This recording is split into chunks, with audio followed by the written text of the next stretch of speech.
A União das Repúblicas Socialistas Soviéticas, URSS, entrou em colapso nos anos finais da década de 1980, durante o período de Guerra Fria.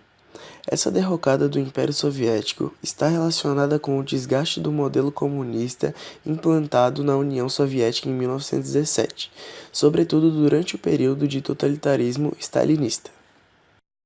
Uma maior ênfase foi dada ao desenvolvimento industrial de indústrias de base e, com o alcance de números positivos, os planos quinquenais posteriores do governo centralizador de Stalin buscaram desenvolver os demais aspectos da indústria nacional.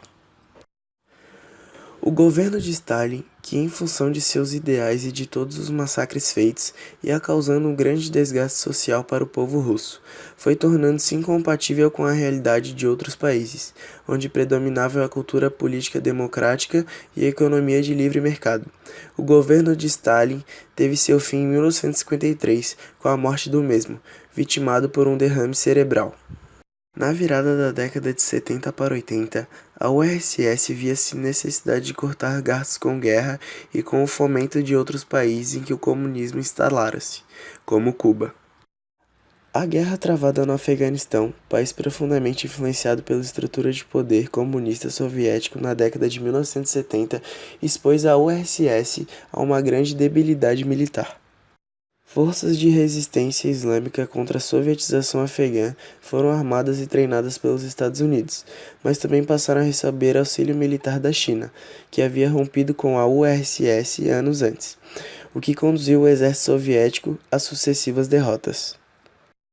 Foi nessa ambiência que houve uma nova eleição no Partido Comunista Soviético, em 1985, na qual foi eleito o novo líder Mikhail Gorbachev. Gorbachev ficou encarregado de tentar salvar o Estado soviético do colapso.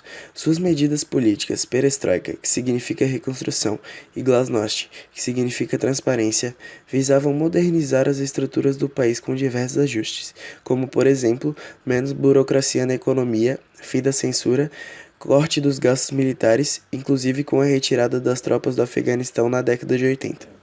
As repúblicas satélites passaram a ter mais autonomia e, pela primeira vez em décadas, houve uma aproximação com o Ocidente capitalista.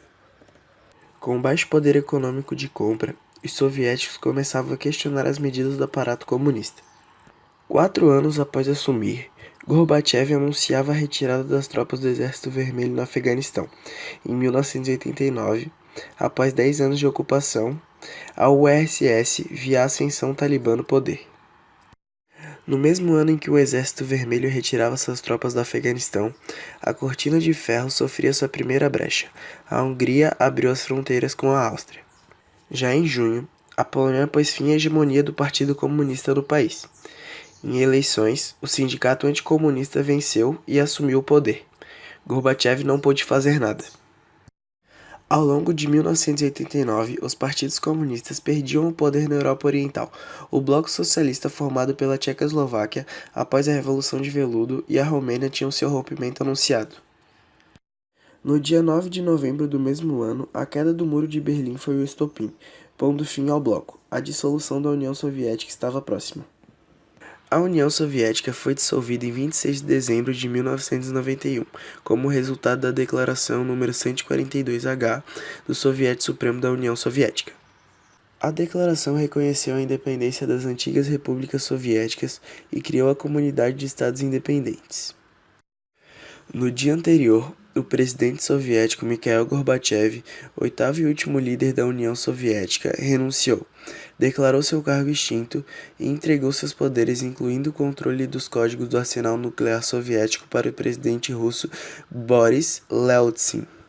Às 7h32 daquela noite, a bandeira soviética foi baixada do Kremlin de Moscou pela última vez, e substituída pela bandeira russa pré-revolucionária.